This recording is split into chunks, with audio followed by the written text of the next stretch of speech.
You just left him at his lowest. That says a lot about your character and what type of woman you is. And you definitely not a woman that I want to with. No, but we can work something. No, there ain't no work or nothing though. But this was different. What's different? What do you mean, what's different? Because, you know, you got something going for yourself. Okay, you know, but okay, so say I end up trying to be with you. The moment something go wrong with me, you gonna leave me just like him. No, I'll stay. Well, why me? Why am I so special? Why didn't you stay for him? Well, he couldn't give me the things that Well, guess what? I'm not doing that either. I'm not a trick ass. So if you got in this car thinking I'm gonna take you shopping, trips and all that, you ain't my girl, you in the wrong car. I'm not doing none of that. So if you're not abiding by what I say, it's not happening. I'm not taking you shopping, I'm not giving you money, and I'm not taking you on trips unless you my girl. And right now, you're nothing. No, I'm something. No, you're nothing to me. Okay. That's like me saying you're gonna drop that neck. Exactly. You see that face you got right there? That's the face I should have had when you talking about you left your dude at his lowest point. That's probably the face he had. What'd you do? I didn't mean to. What'd you do? You cheated on me? Yes or no? Stop crying, dude, and tell me. I'm sorry. Sorry for what? Tell me. It's because he wanted to see me. Who? My ex. Alright, dude. We're done. No, stop. Wait, don't leave. Babe. Babe, don't leave, babe. Get all your You don't shit. know what happened. You went to go see and that's what happened. Get all your Okay, shit. but you don't even know what happened. Babe, stop. Don't grab that. Don't throw that. This is our track. Babe, stop. You're breaking my I stuff. don't care, dude. I'm gonna take you home and that's it. Babe, stop. We're No, done. don't take my stuff. You don't even know what happened. I don't want to hear you. Take everything. Stop. No. Everything. You don't even know what happened. Nothing. I don't want nothing. Feeling good. Thank you for having me. Of course. So, okay, today's gonna be a lot of fun. We're planning. Oh shit! Yo, where the fuck are you? Wait, what? I'm at the crib. That does not look like your house. Send me your location right now. You don't got it? Who is that? Who is that girl in the background? What girl? What are you talking about? I heard a girl talking in the background, Dave. Where the fuck are you at? She call it back. She's calling back. Why are you gonna answer it?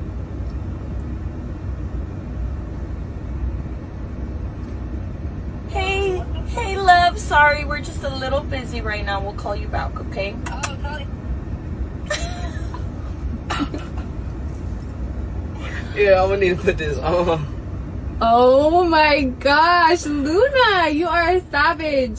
Yeah, I'm gonna need to put this on for this. I'm about my business. I've decided to move into another direction. That's how you feel, I gotta respect it. And that's all you have to say. If that's how I feel, I'm gonna respect I mean, it. what do you seem like You said your one-liner. If that's all you have to say, let's hug seem like and let's you- just let it go.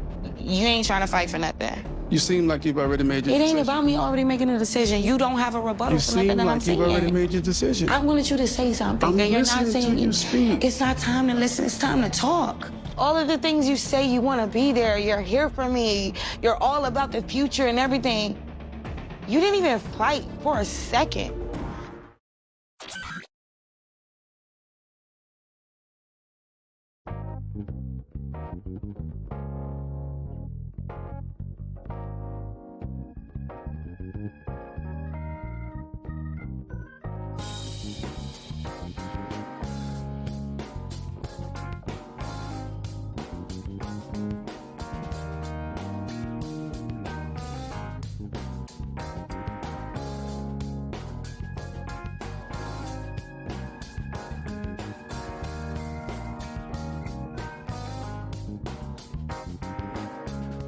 Welcome back. I'm here to talk about insecurity and security in relationships. And men and women have two different types of ways of showing their insecurity and their security within a relationship. first of all, go ahead and hit that like button, subscribe, and show me some love. You know, it's been a rough year for everybody. Even if things are going well for you, it's still kind of rough because you may know some people that's going through some stuff and so forth, and it's kind of hard to ignore it. You know, I'm getting ready to get out there and do some gig work and so forth. You know, I got a couple of loads to do, but it's not all about me, it's about the video. So what I was going to get into, women show their insecurities through anxiety. A lot of times when they talk about anxiety, they're always mentioning about some issues that they want to talk about, but they don't want to overcome those issues. It's almost like a badge of honor to them. A guy shows his insecurity in a whole totally different way. He shows his insecurity through his manhood. In other words, he hides his insecurities, let's say, in a gun, in his vehicle, you know, and stuff that he owns. His material possessions, that's his insecurity. It's like, you know, I gotta dress like such and such. I gotta be, you know, and I'm saying this outdated, I gotta be fly, I gotta be this, I gotta be the end guy, whatever. The more narcissistic he is, the more insecure he is. Okay? And when I flip it the other way on women, anxiety is not, it's a mental issue, but it's not applicable to every situation. You know, sometimes, you know, there's a natural balance of fear, there's a natural balance of indifference, there's a natural balance of, you know, being able to deal with certain situations in a certain way. But I think the problem that we have overall, especially when it comes to relationships, okay, is the mental health part. I think it is being used a little bit too much, and I think society is making it to a point, and it's been like this for decades, but it's at its apex now, where everything that you do and say has to have some sort of, you know, let me be me, let me come out and say who I am and what I am and what I should do, you know. And sometimes you don't need to tell everything that's going on in your life in order to understand regular everyday things. So what happens with that is women, through their insecurity, lose their accountability. You know, it's like, you know, if they was to go out there and cheat in a relationship and so forth, well, I wasn't being shown enough attention, and, you know, you're never home, and whenever I needed to call you, you was always working or whatever.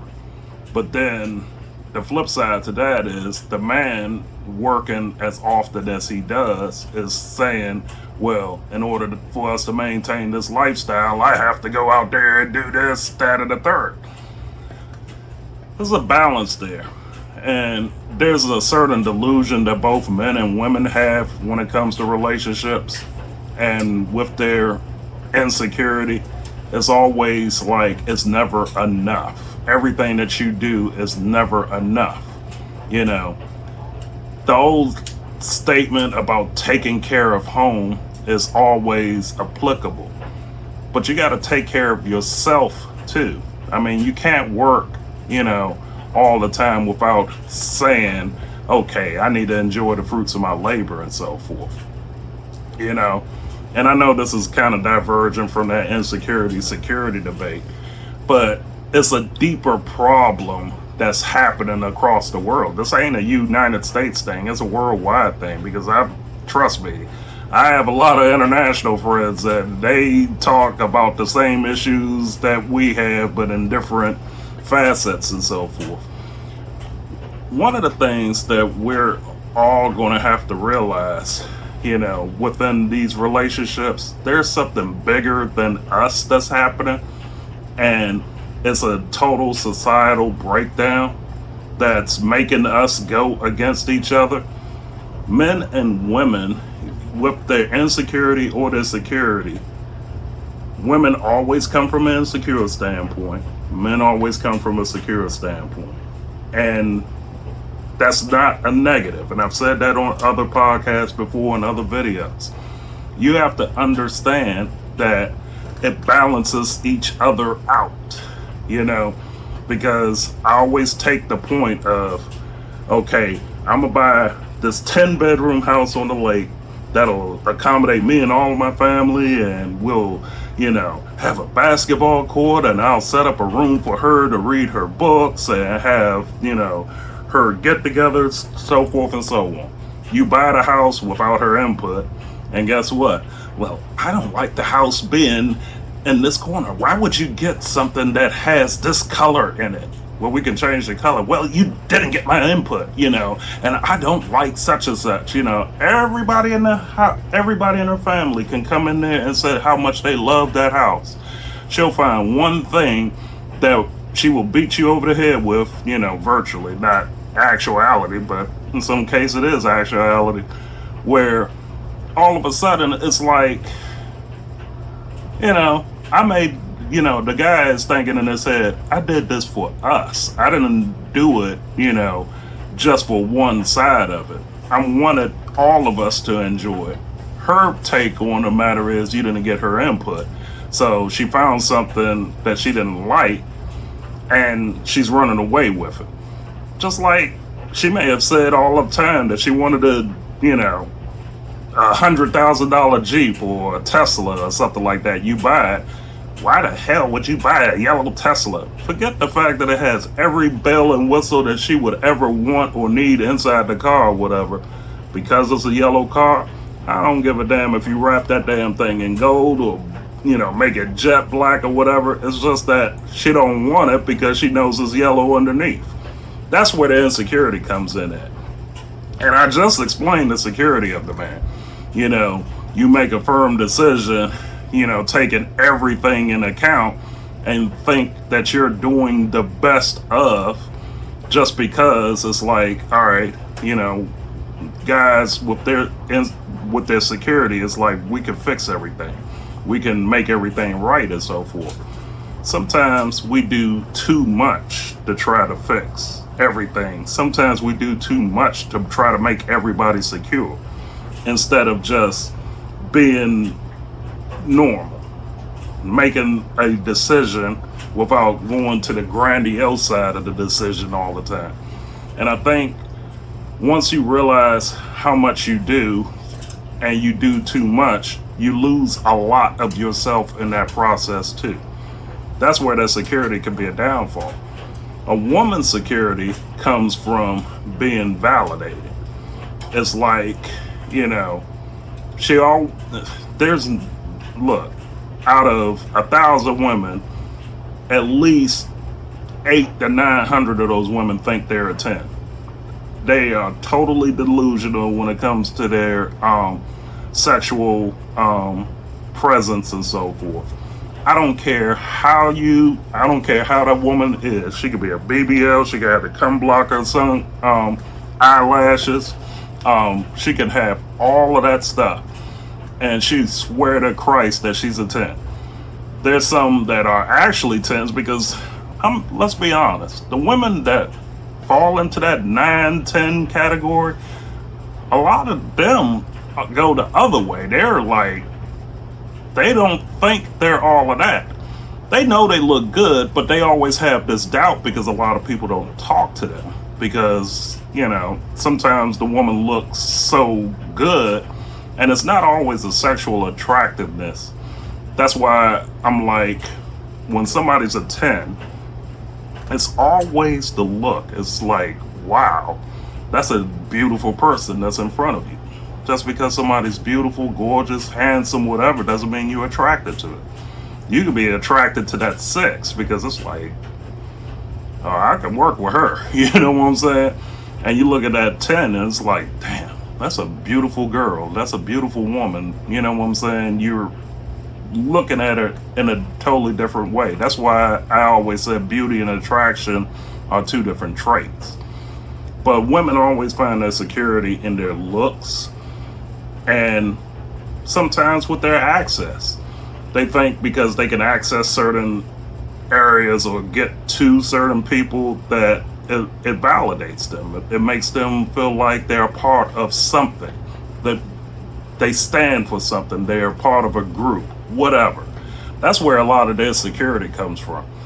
That's why when women create these profiles and they put all of these provocative pictures out there, it's like they're not doing that for, you know, money comes with it in some cases.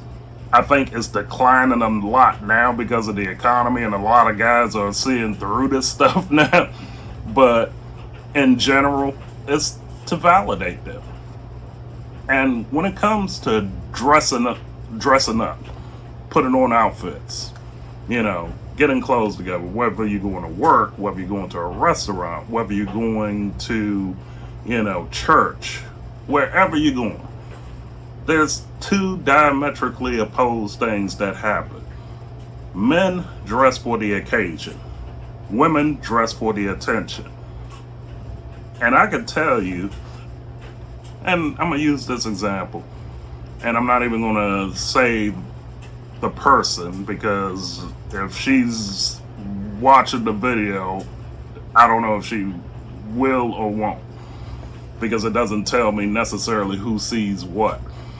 But anyway, this one woman that I was seeing a while ago, I'm not even going to put a range up there. It was like just a casual going out to, you know, just a basic, it's not even a pub, it's more like a beach restaurant. I'm in Florida, so you got a lot of beach restaurants, but this one was on the beach or whatever. And basically, it's like, you know, outside of the work clothes, if I had on a printed t-shirt, you know, I have on cargo shorts or whatever,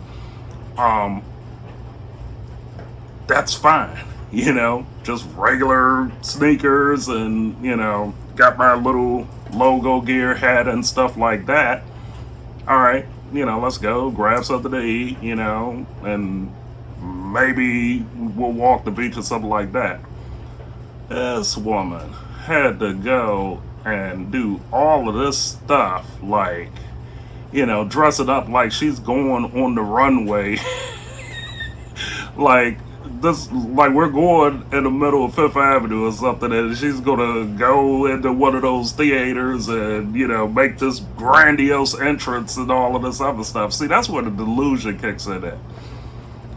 I'm dressing like comfortable, let's go hang out, let's do our thing or whatever. She's dressing like she's either out there, you know, showing off for other guys or trying to get other women to hate on her, or just for the attention, period. And unfortunately, a lot of women are that way. They dress for attention. They don't dress for the occasion like most guys do. The delusional guys, the guys that's insecure, they dress to, you know, get that attention. And sometimes it's cultural or whatever. If somebody's from the hood or somebody's from, you know, one of those backgrounds where it's like, you know, yeah, partner, I gotta show that I got my bling and all this other crap, you know, you have some of that. But if you really think about all of that stuff, it doesn't make any sense, some of the stuff that we put our partners through. And speaking of delusion, you know, I'm gonna say this about some women out there. You have 5 kids and 4 different baby fathers. What makes you think a high dollar man, and I'm not the only one to say this, you know, other guys and podcasters have said the same thing. What makes you think that some guy that's making $500,000 a year is going to find you irresistible enough to take that with all of those issues that you have? Just be honest with yourself and be honest about the whole thing. You have 5 kids, 4 different baby fathers. Your first and last is with the first baby father. That's the part that kills me sometimes. It's like, you done had, 3 other guys in between. They each got a kid off of you. Probably none is paying the child support, or maybe one of them is paying child support. But then the first baby father has the first kid and the last kid. And you think that some high dollar value guy is going to get with and stay with you, unless that person is totally insane. You're just either another hit for them, or they're just like, they're going to laugh you off, not even take you serious. They're not going to make you their number one. You know what I'm saying?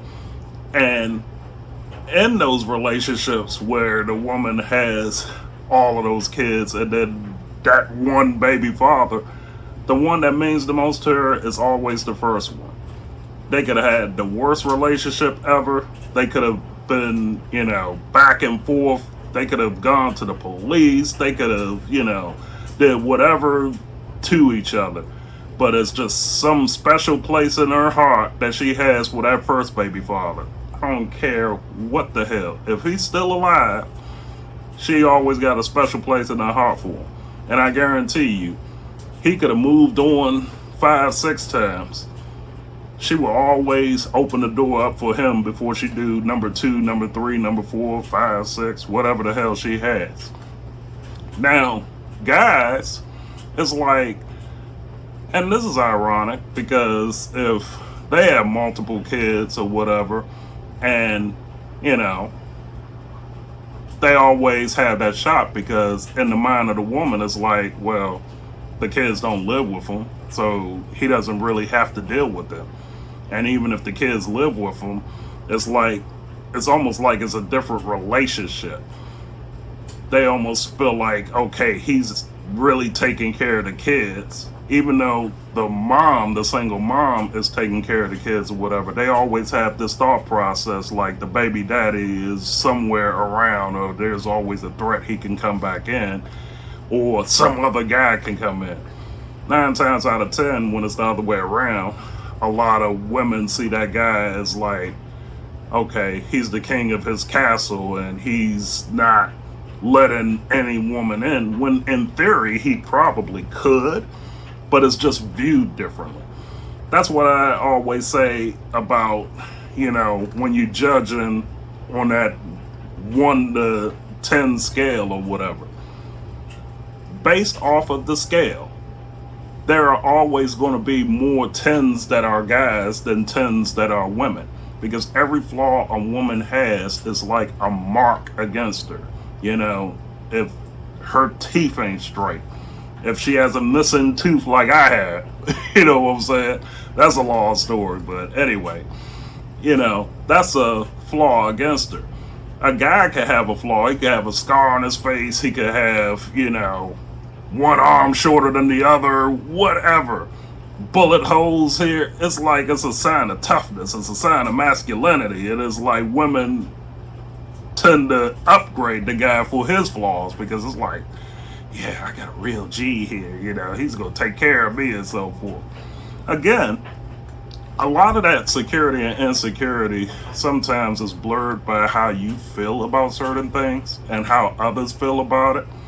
I'm not going to make this video extra long, because obviously I'm not going to cover every single thing in one video and keep your attention here and so forth. But when you think about the relationships nowadays, a lot of them are just monetized. And it gets to the point where you take relationships that could be good relationships and it turns into situationships. And one of my final thoughts on that, and may do another video just talking about, relationship versus situationship. Situationships start 2 ways. Either everybody knows it's a monetized deal, like, hey, we're hanging out for the weekend, we're doing this, we're doing that, everything is like a package deal. we're gonna go and do this, and this comes with it. Or it's a relationship that turns south. They don't want to leave each other because they're sexually compatible. They really don't like each other, but they love sleeping with each other. That's where I think a lot of these situationships come in at. It's like, I really can't stand her, but man, she does this thing to me that no other woman does, and then she's on the other end like, yeah, I can't stand him, but you know, he makes me feel whole, you know. He acts a little bit on the stupid side, and he does this and he does that, but he gets me there like no other guy does.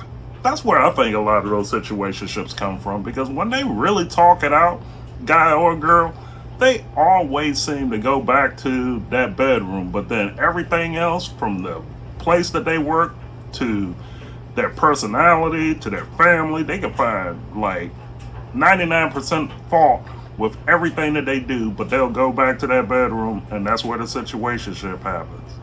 All right, well, that's all I got for today and so forth. I told you, it's going to be some stuff I'll say that you like. It's going to be a lot of stuff I say that you don't like. But like, share, and subscribe, and I'll see you in the next video.